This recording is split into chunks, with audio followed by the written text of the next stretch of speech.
era okubangiriza obufumbo obulungi era okwebaza mwenna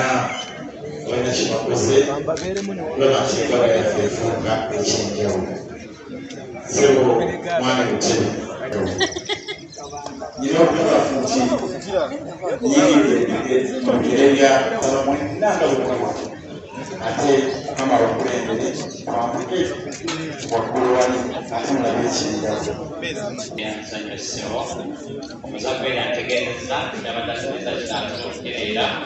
era nensabibwa ssebo omunyalwanga wa Kabaka leero sifayo kyama mu kigambo kimu ng'ensonga eno bwekuba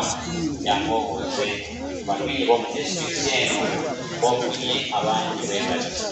chairman Elosifai Ekyana District Ogisha Patrick omunyalwanda wa Kabaka.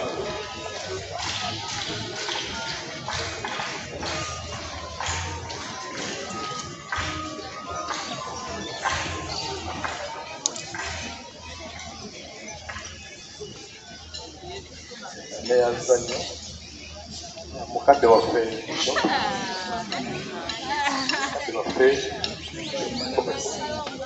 mfungo okuva kwa Kabaka bwa Buganda bonna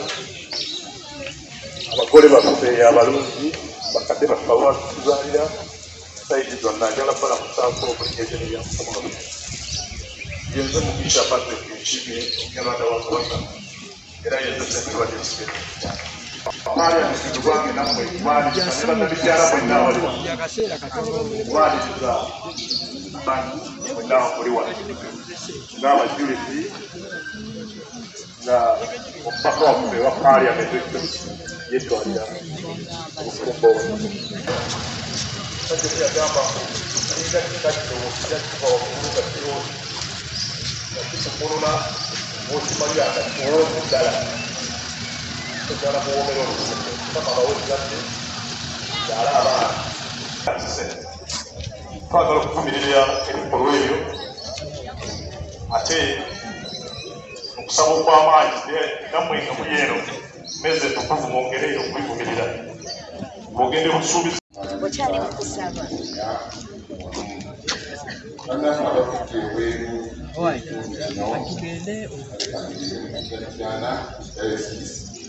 mwebale nnyo okujja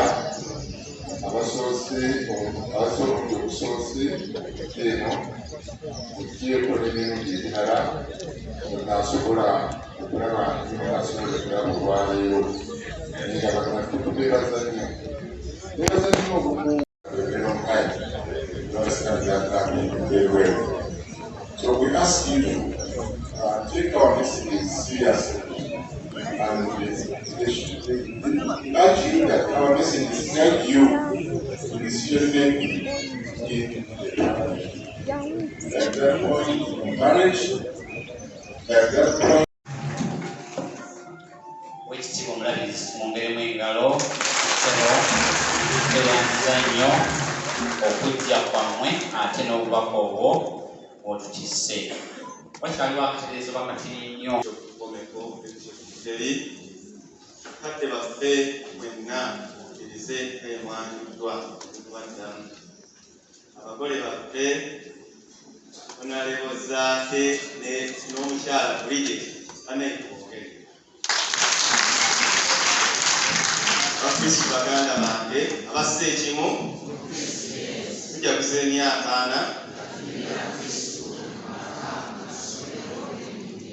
4 wali eya Ssaabasajja Kabaka yamukulembererako eyamyuka Busimbi kyekifo we tugenda okusembereza abagenyi baffe mwenna betwayise. Abagole bajja kufuna mu kifo ekyo nga bwe kyalandikiddwa ku kaadi ze mwafuna. Embaga tajja kutwala ebiseera biwanvu.